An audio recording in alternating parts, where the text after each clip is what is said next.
Dari yang terkasih, hari ini gereja merayakan secara fakultatif peringatan Santa Teresa dari Kalkata. Hari ini juga gereja merayakan hari Jumat pertama. Saudara-saudari, refleksi kita pada tanggal 5 September 2025 ini saya beri judul Kristus Anggur yang Baru Membawa Kepenuhan Hidup. Nah, seorang sahabat saya pernah bercerita, ia seorang profesional muda yang sangat-sangat sibuk. Hidupnya tertata rapi dengan jadwal yang begitu padat, pekerjaan, gym, traveling, serta pergaulan. Ia merasa semua itu cukup membuatnya bahagia. Tapi pada satu titik, saudara, ia merasa hampa. Saya ingat dia berkata, saya seperti botol tua yang penuh dengan rutinitas. Tapi waktu saya bertemu Kristus lebih dalam lewat doa dan komunitas rohani, saya jadi sadar bahwa hati saya butuh sesuatu yang baru. Hidup saya berubah bukan karena saya tambah kegiatan rohani di samping kesibukan saya yang sudah padat, tapi karena Kristus sendiri jadi pusat. Saudara, kesaksian ini menyentuh karena seringkali kita mencoba menambah Yesus di antara kesibukan dan sistem hidup kita yang lama. Padahal Yesus tidak datang untuk sekadar menjadi tambahan, tetapi untuk memperbaharui segalanya. Nah, dalam surat kepada umat di Kolose, Santo Paulus melantunkan himne yang indah tentang Kristus. Ia adalah gambar Allah yang tak kelihatan. Ia yang sulung dari segala ciptaan. Di dalam Dia, melalui Dia, untuk Dia, semua diciptakan. Ia yang sulung dari antara orang mati, membawa kepenuhan hidup. Ia kepala gereja yang mendamaikan segala sesuatu dengan darah salibnya. Artinya apa, saudara? Kristus bukan tambahan, melainkan pusat hidup kita.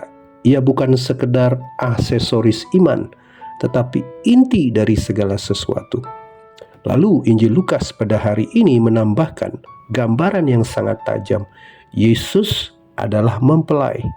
Kehadirannya adalah pesta, adalah sukacita. Ia berkata, anggur baru tidak bisa ditaruh dalam kirbat tua.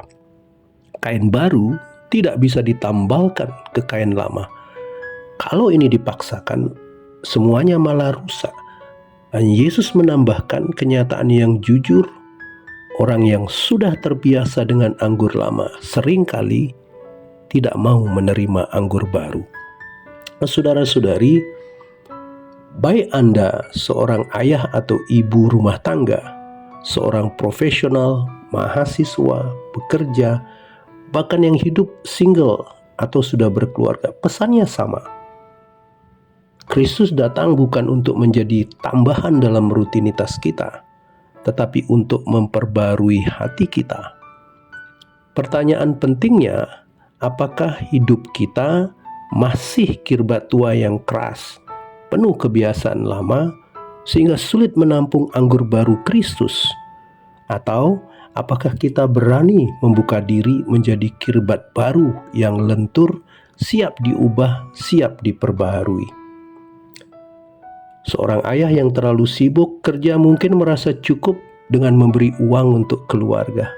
Tapi ketika Kristus sungguh menjadi pusat hidupnya, ia belajar memberi waktu, perhatian, doa, dan keluarganya pun mengalami sukacita yang baru. Seorang anak muda, karir, bisa sibuk mengejar prestasi, tapi Kristus bisa membuatnya sadar bahwa arti hidup bukan hanya achievement, performa, tapi pelayanan dan kasih yang nyata. Seorang oma atau opa yang merasa sudah selesai dipanggil untuk menemukan bahwa bersama Kristus hidupnya masih punya makna besar. Doa, teladan, dan kasih yang sederhana berguna bagi anak-anak, menantu, para cucu atau cicitnya. Nah, saudara-saudari terkasih, Kristus adalah anggur baru yang memberi hidup. Jangan hanya menaruhnya sebagai tambahan. Biarlah ia jadi pusat hidup kita. Kita mungkin nyaman dengan anggur lama, kebiasaan, sistem, atau rutinitas. Tetapi Yesus mengajak, jadilah kirbat baru. Bukalah hati, biarkan rohnya memperbaharui kita. Maka marilah kita berani berkata hari ini, ya Tuhan, Engkau bukan tambahan dalam hidupku. Engkau pusat dari segalanya. Jadikanlah hatiku kirbat baru, agar anggur barumu membawa kepenuhan dalam hidupku. Tuhan memberkati Anda dan saya. Selamat menjalani hari ini. Semoga hati kudus Yesus mengalirkan kerahiman dan kasih-Nya bagi Anda dan saya. Shalom.